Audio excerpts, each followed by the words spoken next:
What if pleasure wasn't something to fear or chase, but something to truly feel? Think about it. Your morning coffee, a beautiful sunset, the warmth of someone's hand in yours. These moments of pleasure, we either rush through them barely noticing, or we cling to them desperately, afraid they'll slip away. But what if there was a third way? A way that spiritual practitioners, from Tantric Buddhism to Sufi mysticism to Christian contemplatives, have explored for centuries. A way to transform these everyday moments of pleasure into doorways of profound awareness. I'm not talking about denying pleasure or indulging in it mindlessly. I'm talking about something far more powerful. Learning to be fully present with pleasure in a way that awakens something deeper within you. In the next 18 minutes, I'll share a practical approach that can change your relationship with every pleasurable moment in your life. This isn't theory. This is a practice you can begin today, with your next meal, your next breath, your next moment of beauty. And here's what makes this so important. Most of us have been taught that pleasure is either sinful or meaningless. Both views cut us off from one of life's most powerful teachers. So let's explore this together, with honesty, with compassion, and with the wisdom of traditions that understood something profound about the human experience. Why we fear our own pleasure. Before we can transform pleasure, we need to understand why so many of us have such a complicated relationship with it. Let me ask you something. When was the last time you felt genuine pleasure without a whisper of guilt, without rushing to the next thing, without needing to justify it? For most of us, pleasure comes wrapped in layers of conditioning. Religious traditions told us the body was sinful. Consumer culture told us pleasure was something to buy. Self-help gurus told us discipline meant denying ourselves. We've been caught between extremes, either repressing our desires or drowning in them. The mystic poet Rumi wrote, "Let yourself be silently drawn by the strange pull of what you really love. It will not lead you astray." But we've learned not to trust that pull. We've learned to be suspicious of what feels good. Here's what actually happens. When we deny pleasure, it doesn't disappear. It goes underground. It becomes obsession, addiction, secret shame. We think we're being spiritual by rejecting the body, but we're actually creating a civil war within ourselves. And on the other side, when we chase pleasure mindlessly, scrolling endlessly, eating without tasting, seeking intensity without presence, we end up feeling empty. The pleasure never satisfies because we're not actually there for it. Both approaches miss the profound truth that contemplative traditions discovered. Pleasure isn't the problem. Our unconsciousness around it is. In Tantric Buddhism, there's a principle called transformation rather than transcendence. The idea isn't to rise above our human experience, but to bring full awareness into it, to meet pleasure and pain and everything else with clear, compassionate presence. The Christian mystic Meister Eckhart said something remarkable. God is voluptuous and delicious. He understood that the capacity for joy, for sensory delight, for pleasure, these aren't obstacles to the divine. They're expressions of it. When you taste something delicious and truly pay attention, when you feel sunlight on your skin and really receive it, when you hear music that moves you and let yourself be moved, in those moments, you're touching something sacred. The obstacle isn't pleasure itself. It's our habit of either grasping at it or running from it. Both responses keep us disconnected from the actual experience. So here's where transformation begins, with the simple recognition that pleasure is energy, neutral energy. What matters is what we do with our awareness when that energy arises. Understanding pleasure as sacred energy. So what is pleasure really beneath all our stories about it? At its most basic level, pleasure is your nervous system's way of saying yes to life. It's sensation that your body receives as nourishing, connecting, life-affirming. And like all sensation, it's a form of energy moving through you. Think about this. When you bite into something delicious, electrical signals fire through your nervous system. When you hear beautiful music, your brain releases dopamine and oxytocin. When someone touches you with care, your entire biochemistry shifts toward openness and connection. This is real. This is physical.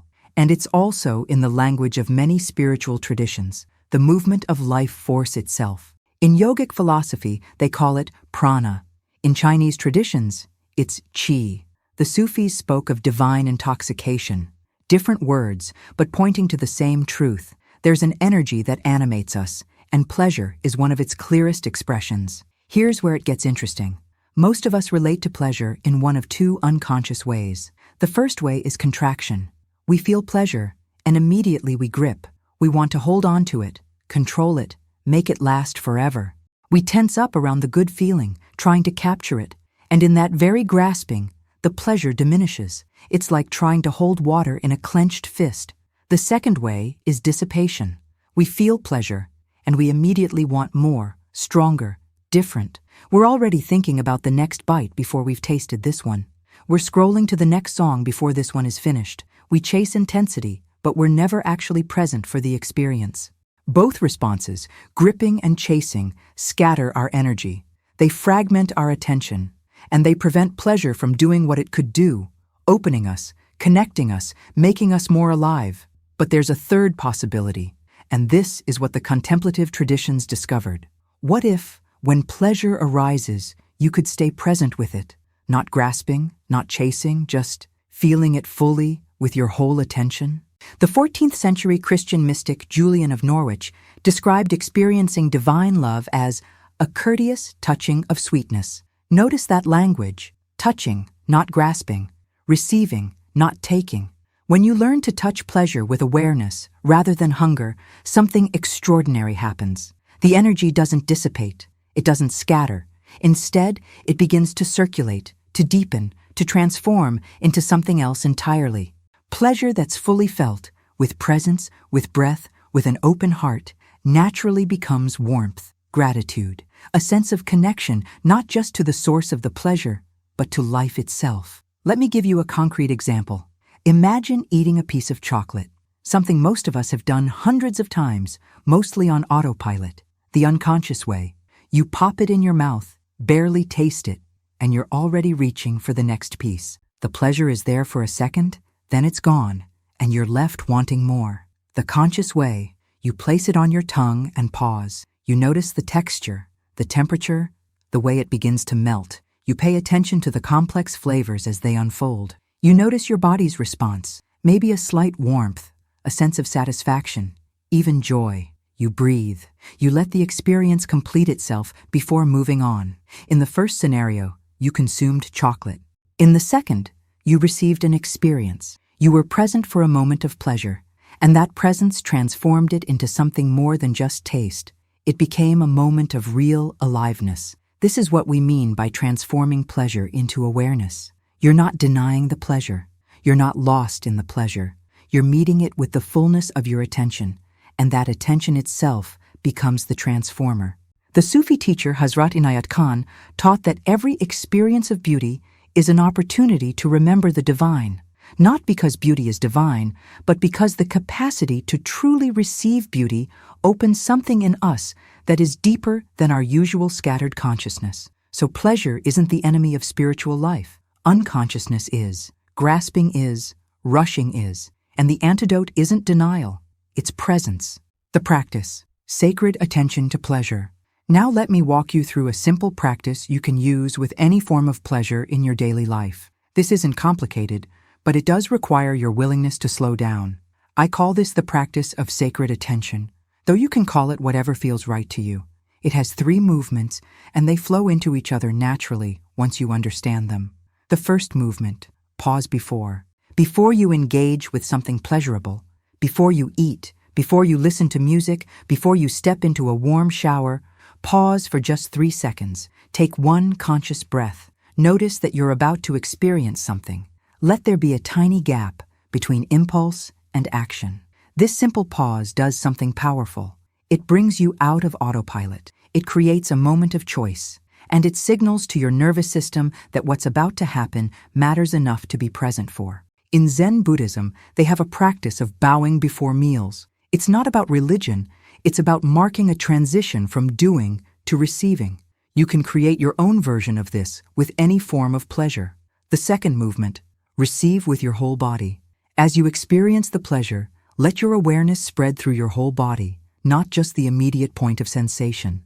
If you're eating something delicious, yes, taste it fully, but also notice your belly, your chest, your shoulders. Often we'll discover we're holding tension even as we're trying to enjoy something. Breathe. Let your breath be slow and full. Breathing is how we keep energy moving instead of getting stuck or scattered. Notice the tendency to rush, to grasp, to immediately want more. You don't have to fight these impulses, just notice them with gentleness.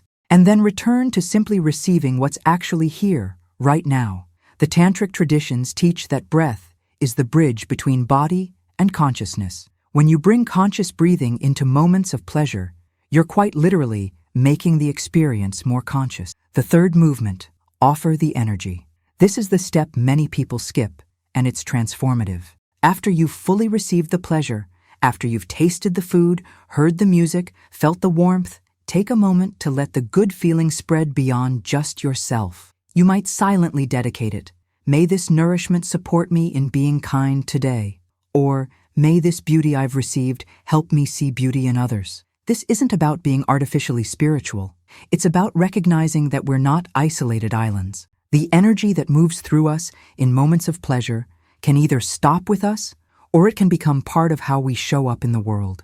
The Christian contemplative Thomas Merton wrote about transforming the works of the day into prayer. This third movement does exactly that. It turns a simple pleasure into an act of connection, even devotion. Let me give you a complete example with something ordinary. Your morning coffee or tea. Pause. Before you take the first sip, stop. Take one full breath. Notice the warmth of the cup in your hands, the aroma rising. Acknowledge that you're about to experience something. Receive. Take the first sip slowly. Really taste it. Notice the temperature, the bitterness or sweetness, the way it feels going down. Let your shoulders relax. Take another breath. Stay with the sensations as they unfold. If your mind wanders to your to-do list, gently bring it back to this moment. This sip, offer. As you feel the warmth spreading through you, silently acknowledge, may this energy help me be present today. Or simply, thank you. That's it. 30 seconds of sacred attention to your morning beverage. And yet, if you do this sincerely, you'll find that these 30 seconds change the quality of the next hour. You can practice this with anything. A conversation with someone you love, walking barefoot on grass, listening to a song that moves you, even washing your hands with attention to the sensation of water. The key is consistency with small things, not perfection with big things. Choose one daily pleasure, just one, and practice sacred attention with it for the next week. Let that be your laboratory. Over time, this practice does something subtle but profound. It rewires your relationship with pleasure from grasping or numbing to receiving and appreciating, and that changes everything.